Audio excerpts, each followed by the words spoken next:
Hello दोस्तों, आज की वीडियो में हम बात करेंगे मैकेनिक्स के वाइवा के इम्पॉर्टेंट क्वेश्चंस की। तो अगर आपके सब्जेक्ट में ये सभी प्रैक्टिकल हैं तो आप अगर किसी भी कॉलेज से हैं फिर भी आप इस वीडियो को ध्यान से देखिए ताकि आपको एक एक बातें समझ में आए और आप अपना वाइवा बहुत अच्छे से दे पाएँ। तो चलिए बिना देरी के क्वेश्चन की शुरुआत करते हैं। हमारा सबसे पहला क्वेश्चन है, व्हाट इज फोर्स? बल क्या है? बल वह कारक है जो किसी वस्तु के गति तथा दिशा में परिवर्तन करता है। इसके बाद दूसरा क्वेश्चन है, व्हाट इज मैकेनिक्स? मैकेनिक्स वह शाखा है जो वस्तु की गति तथा उन पर लगने वाले बलों का अध्ययन करती है। इसके बाद तीसरा क्वेश्चन है, व्हाट इज वेक्टर? वेक्टर वह राशि है जिसमें परिमाण के साथ साथ दिशा भी होती है और आपको पता है कि बल भी एक तरीके की सदिश है यानी कि वेक्टर ही है। इसके बाद अगला क्वेश्चन है, what is triangle law of forces? तो यह नियम कहता है कि यदि किसी पिंड पर कार्य कर रहे तीन बलों को परिणाम और दिशा में त्रिभुज की तीनों भुजाओं द्वारा दर्शाया जा सकता है तो बल संतुलन में होगा यानी कि इक्विलिब्रियम में होगा। कहने का क्या मतलब हुआ, आइए प्रैक्टिकल करके समझते हैं। तो दोस्तों इस अरेंजमेंट को देखिए, यहाँ पर एक बिंदु पर तीन अलग अलग दिशाओं में अलग अलग फोर्सेस लग रहे हैं। अगर हम इन फोर्सेस को एक वेक्टर के फॉर्म में रिप्रेजेंट करें और उसे एक पेज पर बनाएं तो कुछ इस तरीके से दिखेगा, जिसका प्रैक्टिकल आपने कक्षाओं में किया होगा। अब हम इसे एक ट्रायंगल के फॉर्म में दर्शाने का प्रयास करते हैं। अगर यह ट्रायंगल में आ जाता है तो यानी कि बल संतुलन में है, जो कि यह नियम कहता है। तो सबसे पहले किसी लाइन के समांतर कहीं दूर एक दूसरी लाइन खींच लेते हैं और दूसरे वेक्टर की टेल को पहले वेक्टर के हेड पर लगाते हैं और आपको यहाँ पर ध्यान रहे कि आप एक क्रम से चलें। अब तीसरा वेक्टर इन दोनों के रिजल्टेंट यानी कि परिणामी को बताएगा, लेकिन इसकी दिशा उल्टी होती है तो इसको हम उल्टी डायरेक्शन में कर कर इसको लगाते हैं और यहाँ पर आप देख सकते हैं कि एक ट्रायंगल फॉर्म बन जाता है। यानी कि हम कह सकते हैं कि यहाँ पर बल संतुलन में है यानी कि इक्विलिब्रियम में है, जो कि यह नियम कहता है। अभी हमने जो ट्रायंगल लॉ की बात की उसमें जो फोर्सेस है वो कोप्लेनर फोर्सेस होने चाहिए। तो क्वेश्चन बनता है कि कोप्लेनर फोर्स क्या होता है? तो कोप्लेनर फोर्सेस पे बल होते हैं, वो फोर्स होता है जो एक ही समतल यानी कि सेम प्लेन में काम करते हैं। इसको समझने के लिए यहाँ पर एक डायग्राम देखिए। यहाँ पर आपको तीन अलग अलग प्लेन दिखाए गए हैं, एक सामने का, एक बगल का और एक नीचे का। तो अगर कई फोर्स केवल एक ही प्लेन में लगते हैं तो उन सभी फोर्सेस को हम कोप्लेनर फोर्सेस बोलते हैं। इसके बाद क्वेश्चन है कि if the triangle remain open then, यानी कहने का मतलब है कि जो हमने अभी ट्रायंगल बनाया यानी कि तीन फोर्सेस को हमने एक साथ में किया और उसमें एक ट्रायंगल बन गया, तो उसमें हमने कहा कि जो फोर्सेस हैं वो इक्विलिब्रियम में है। लेकिन अगर ये ट्रायंगल नहीं बनता है तो इसका क्या मतलब होता है, ये क्वेश्चन पूछ रहा है। तो अगर ट्रायंगल बंद नहीं होता है तो इसका मतलब होता है कि जो बल है वो संतुलन में नहीं है, इक्विलिब्रियम में नहीं है, उसका जो रिजल्टेंट है, परिणामी है, वो जीरो नहीं होगा। इसके बाद अगला क्वेश्चन है कि why use mirror in triangle law of forces, यानी कि प्रैक्टिकल करते समय हम लोग मिरर का इस्तेमाल क्यों करते हैं और यहाँ पर हम लोग एक समतल मिरर का इस्तेमाल करते हैं, समतल दर्पण का इस्तेमाल करते हैं। तो इसका उपयोग इसलिए करते हैं क्योंकि जो हमारा धागा होता है और जो हमारा पीछे पेज लगा होता है उसको एक सीध में लाइन खींचनी होती है, तो हम एक समतल मिरर उसके पीछे लगाते हैं, जिससे जो उसका प्रतिबिंब है वो हमारा दर्पण पे बनता है। दर्पण के सामने हम अच्छे तरीके से पेज पर मार्क कर पाते हैं, यानी कि सटीक मार्क करने के लिए उसको लगाया जाता है। क्योंकि अगर हम नीचे से देखेंगे तो उसका सीध कहीं और दिखेगा, जिसकी वजह से मार्क गलत हो जाएगा और वैल्यू गलत आएगी। इसके बाद क्वेश्चन है कि what is law of parallelogram? तो देखिए इसका जो कॉन्सेप्ट है बहुत ही सिंपल है, इसके नाम में ही इसका काम छुपा हुआ है। पैरेललोग्राम, जिसको हम लोग समांतर चतुर्भुज बोलते हैं। तो क्या कहता है इसका नियम, यदि किसी बिंदु पर या फिर कण पर एक ही समय में काम करने वाले दो सदिशों को समांतर चतुर्भुज की आसन्न भुजाओं द्वारा दर्शाया जाए तो उनका परिणामी उसी बिंदु से शुरू होने वाले समांतर चतुर्भुज के विकर्ण द्वारा दर्शाया जाएगा। समझिए इस डायग्राम से, यहाँ पर आप देख सकते हैं कि एक बिंदु से दो वेक्टर अलग अलग दिशाओं में जा रहे हैं, जो कि एक समांतर चतुर्भुज की दो आसन्न भुजाएं हैं। आसन्न भुजाएं वे होती हैं जो एक साथ लगी हुई होती हैं। अब यहाँ पर देखिए इसी बिंदु से इसका एक परिणामी यानी कि दोनों जो हमारे वेक्टर हैं इनका परिणामी खींचा गया, जो कि उसी समांतर चतुर्भुज का एक विकर्ण के फॉर्म में दर्शाया जाता है, यानी कि विकर्ण होता है। और अगर हम इन दोनों रेखाओं को जो डॉटेड आपको दिख रही हैं इसको मिला दें तो एक पैरेललोग्राम बन जाता है। तो यही नियम आपका पैरेललोग्राम कहलाता है। जिसमें दो सदिश समांतर चतुर्भुज की दो भुजाओं को दर्शाता है और उसका विकर्ण उसके रिजल्टेंट यानी कि परिणामी को दर्शाता है। इसके बाद अगला क्वेश्चन है कि विच mirror use in practical of law of parallelogram. तो इसमें हम लोग समतल दर्पण यानी कि प्लेन मिरर यूज करते हैं। इसके बाद अगला क्वेश्चन है what is law of polygon. तो जिस तरीके से हमने ट्रायंगल लॉ को समझा था सेम उसी तरीके से ये भी है, बस इसमें डिफरेंट ये है कि इसमें ज़्यादा फोर्सेस होते हैं। जिस तरीके से उसमें एक पॉइंट पर 3 फोर्स लग रहे थे और बाद में उनको एक साथ करने पर एक ट्रायंगल बन रहा था, सेम उसी तरीके से इसमें भी एक ही बिंदु होता है और एक बिंदु पर बहुत सारे फोर्सेस लग सकते हैं और जितने फोर्सेस लगेंगे उसी तरीके का डायग्राम बनेगा। तो यह नियम कहता है कि किसी बिंदु पर कार्य कर रहे अनेक बलों को एक बहुभुज की भुजाओं द्वारा दर्शाया जाए, जिन्हें परिमाण और दिशा के क्रम में खींचा जाए तो उनका परिणामी बल बहुभुज की अंतिम भुजा होती है, जिसे हम लोग विपरीत क्रम में खींचते हैं। जैसा कि आप इस डायग्राम में देखिए, सबसे पहले एक पॉइंट पर बहुत सारे फोर्सेस लग रहे हैं, उसको हमने एक बहुभुज यानी कि पॉलीगन के रूप में दर्शाया और उसमें पहला फोर्स, दूसरा फोर्स, तीसरा फोर्स लाइन बाय लाइन खींचा और लास्ट में जो फोर्स बचता है वही उसका रिजल्टेंट होता है पूरे बलों का और उसको हम लोग विपरीत दिशा में यानी कि उल्टी दिशा में खींचते हैं। यहाँ पर जो आप ब्लैक लाइन देख पा रहे हैं यही इस पूरे पॉलीगन का यानी कि सभी फोर्सेस का रिजल्टेंट फोर्स है। इसके बाद अगला क्वेश्चन है कि जब हम प्रैक्टिकल करते हैं तो जो रिजल्टेंट वाली लाइन यानी कि लास्ट लाइन होती है, कभी कभी वह स्टार्टिंग पॉइंट से नहीं मैच कर पाती, कुछ ना कुछ इसमें त्रुटि हो जाती है। तो कितनी त्रुटि जो है एक्सेप्टेबल है, कितनी कम होनी चाहिए, तो हम मानेंगे कि हमारा प्रैक्टिकल सही है। तो ये जो त्रुटि है आपकी 5% से कम होनी चाहिए, तब आपका प्रैक्टिकल सही माना जाएगा। यह 5% की त्रुटि केवल पॉलीगन में ही नहीं, पैरेललोग्राम और आपका ट्रायंगल लॉ में भी फॉलो होती है। इसके बाद अगला क्वेश्चन है व्हाट इज लामीज थ्योरम। तो जब किसी बिंदु पर 3 बल कार्य कर रहे हों और वो इक्विलिब्रियम में हो यानी कि साम्यावस्था में हो, तो प्रत्येक बल अन्य दूसरे बल के बीच के कोण की ज्या यानी कि साइन के समानुपाती होता है। कैसे, ध्यान से समझिए। तो जैसा कि आप डायग्राम में देख पा रहे हैं कि एक पॉइंट पर 3 फोर्स लग रहे हैं ए, बी और सी, और इन तीनों के बीच एंगल भी बन रहा है अल्फा, बीटा और गामा।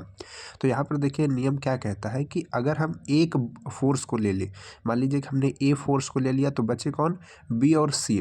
तो उनके बीच जो कोण बन रहा है, तो बी और सी के बीच कौन सा कोण बन रहा है, अल्फा, तो उसकी ज्या, ज्या यानी कि साइन निकालिए तो बनेगा ए अपॉन साइन अल्फा। इसी तरीके से दूसरे फोर्स का और तीसरे फोर्स का भी निकाल लेंगे, तो जो तीनों आएंगे वो समानुपाती होंगे यानी कि तीनों एक अनुपात में होंगे। इसके बाद मान लीजिए आपसे पूछा गया कि लामीज थ्योरम में एरर निकालने का फॉर्मूला बताओ।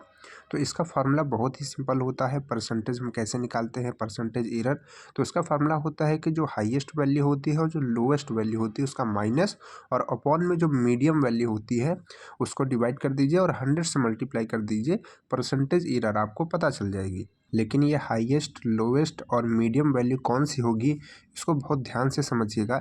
यहाँ पर जो आप फॉर्मूला देख पा रहे हैं, a upon sine alpha, b upon sine beta, c upon sine gamma, यही तीनों वैल्यूज होंगी।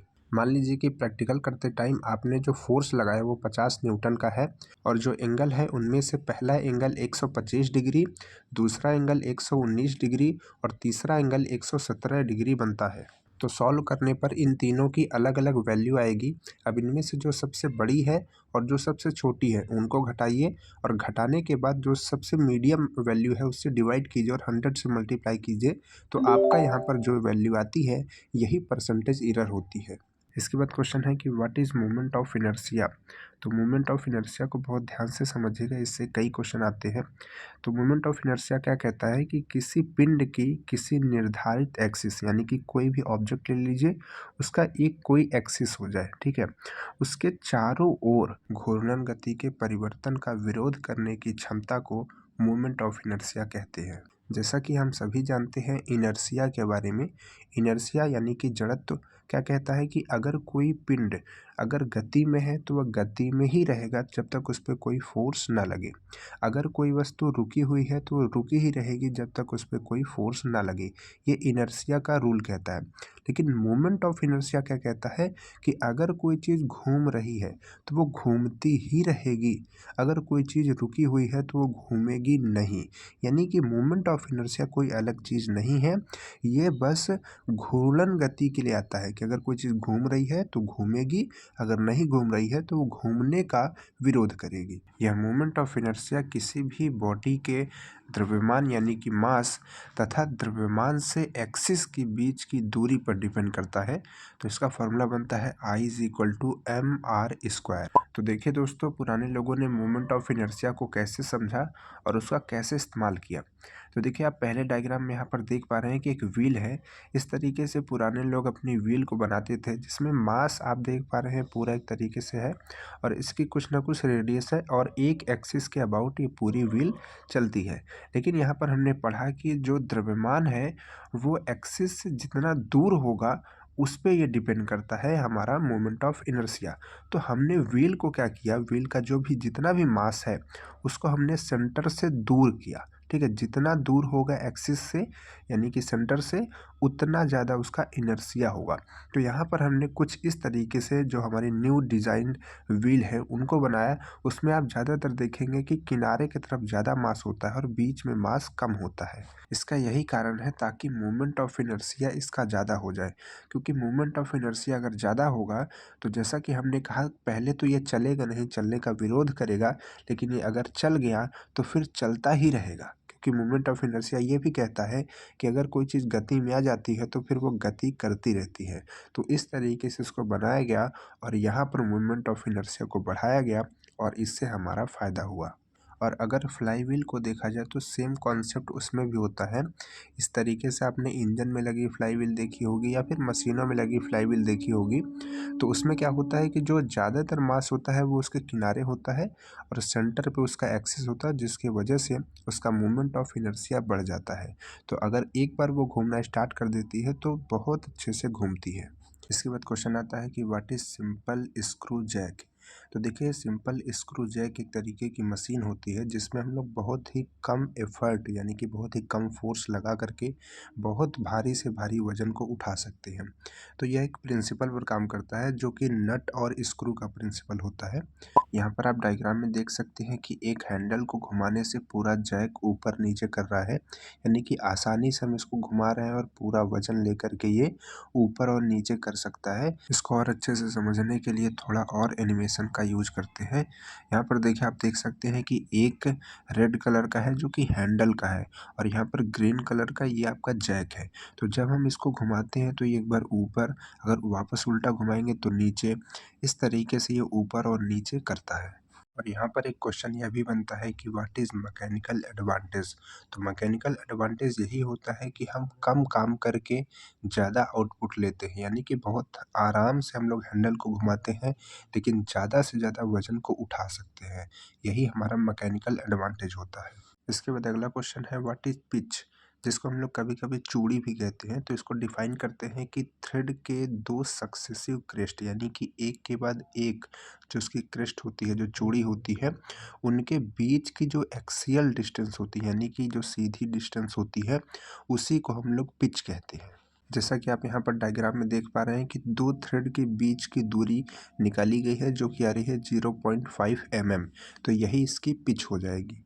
पिच यह बताती है कि इस नट को एक बार पूरा घुमाने पर यानी कि एक चक्कर लगाने पर यह कितना आगे बढ़ेगा। तो जिसकी पिच जितना होती है उतना ही एक रोटेशन देने पर वो नट आगे की तरफ बढ़ता है। इसके बाद अगला क्वेश्चन है कि व्हाट इज फ्रिक्शन। तो फ्रिक्शन हमेशा दो सतहों के बीच जब रिलेटिव मोशन होता है तब लगता है और यह उसी रिलेटिव मोशन का विरोध करता है, यानी कि एक तरीके का रेजिस्टिव फोर्स होता है फ्रिक्शन। यानी कि अगर कोई चीज़ जैसे रखी हुई है तो अगर आप उसको ठेल के हटाने की कोशिश करेंगे, बल लगाएंगे, तो उसका नीचे वाला जो तल है जो कि धरती से टच में है वो वहाँ पर रिलेटिव मोशन होगा और उसका रजिस्ट करेगा, मतलब कि वो एक जगह से दूसरी जगह नहीं जाने देगा। उसी को हम लोग फ्रिक्शन कहते हैं। तो यह हमेशा दो सतहों के बीच होता है जहाँ पर रिलेटिव मोशन होता रहता है उस रिलेटिव मोशन को रोकने के लिए। फ्रिक्शन फोर्स हमेशा बल के विपरीत दिशा में लगता है, यानी कि जिस तरफ हम बल लगा रहे हैं उसकी अपोजिट डायरेक्शन में लगता है। अपोजिट डायरेक्शन में लगेगा तभी ना उसका विरोध करेगा। इसके बाद अगला क्वेश्चन है कि what is coefficient of friction. तो जैसा कि हमने आपको बताया कि जब दो सतहें आपस में मोशन करती हैं, रिलेटिव मोशन होता है, तो वहाँ पर फ्रिक्शन फोर्स आता है। तो फ्रिक्शन फोर्स और जो नॉर्मल रिएक्शन होता है उस वस्तु का, उन दोनों का जो अनुपात होता है, जो रेशियो होता है, उसी को हम लोग कोफिशिएंट ऑफ फ्रिक्शन कहते हैं। जैसा कि आप यहाँ पर डायग्राम में देख पा रहे हैं, इस डायग्राम में आप देख पा रहे हैं कि एक वस्तु रखी है जो कि नीचे की तरफ सरक रही है, लेकिन इसका फ्रिक्शन फोर्स अपोजिट डायरेक्शन में ऊपर की तरफ लग रहा है। और इस वस्तु का जो नॉर्मल होगा वो इसके परपेंडिकुलर होगा, यानी कि 90 डिग्री पे होगा। तो ये देखिए यहाँ पर लग रहा है। तो इन दोनों फोर्सेस का जो रेशियो होगा वही हमारा कोफिशिएंट ऑफ फ्रिक्शन होता है, जिसको हम लोग म्यू से डिनोट करते हैं। तो यहाँ पर फॉर्मूला बनता है mu is equal to F/N। इसके बाद अगला क्वेश्चन है what is angle of friction. ये बहुत ही इंपॉर्टेंट क्वेश्चन है, आपके एग्जाम में भी पूछा जाता है और वाइवा में तो पूछा ही जाता है। तो इसको ध्यान से समझ लीजिए। एंगल ऑफ फ्रिक्शन वह मैक्सिमम एंगल होता है, मैक्सिमम कोण होता है जिस पर किसी वस्तु पर रखी कोई वस्तु, जैसे यहाँ पर आप डायग्राम में देख सकते हैं, तो अगर हम इसको उठाते जाएंगे तो एंगल बढ़ता जाएगा, ठीक है। तो ऐसा एक सिचुएशन आएगी जब जो उस पे वस्तु रखी है जस्ट फिसलने वाली है, तो जैसे ही वो फिसले नहीं, बस फिसलने ही वाली है, उस टाइम तक जितना एंगल यहाँ पर बन जाएगा इन दोनों के बीच में, यहाँ पर उसी एंगल को हम लोग एंगल ऑफ फ्रिक्शन कहते हैं। यानी कि वस्तु बस फिसलने ही वाली हो वहाँ तक का जो मैक्सिमम एंगल होता है उसी को हम लोग एंगल ऑफ फ्रिक्शन कहते हैं। तो ये रहे वो क्वेश्चन जो आपको वाइवा देने से पहले पता रहना चाहिए। तो वीडियो के लास्ट में हम आपसे एक क्वेश्चन पूछते हैं, सभी लोग बताइएगा कि व्हाट इज स्टैटिक फ्रिक्शन। ये भी आपसे पूछा जा सकता है, सभी लोग कमेंट्स करके जाइएगा व्हाट इज स्टैटिक फ्रिक्शन। तो चलिए फिर मिलते हैं आपसे नेक्स्ट वीडियो में। वीडियो अच्छी लगी हो तो उसको और दोस्तों के पास भेज दीजिएगा, वीडियो को लाइक कर दीजिएगा और चैनल पे नए हैं तो इसको सब्सक्राइब करके रखिएगा, क्योंकि आगे आपको इसी तरीके की वीडियो देखने को मिलती रहेंगी।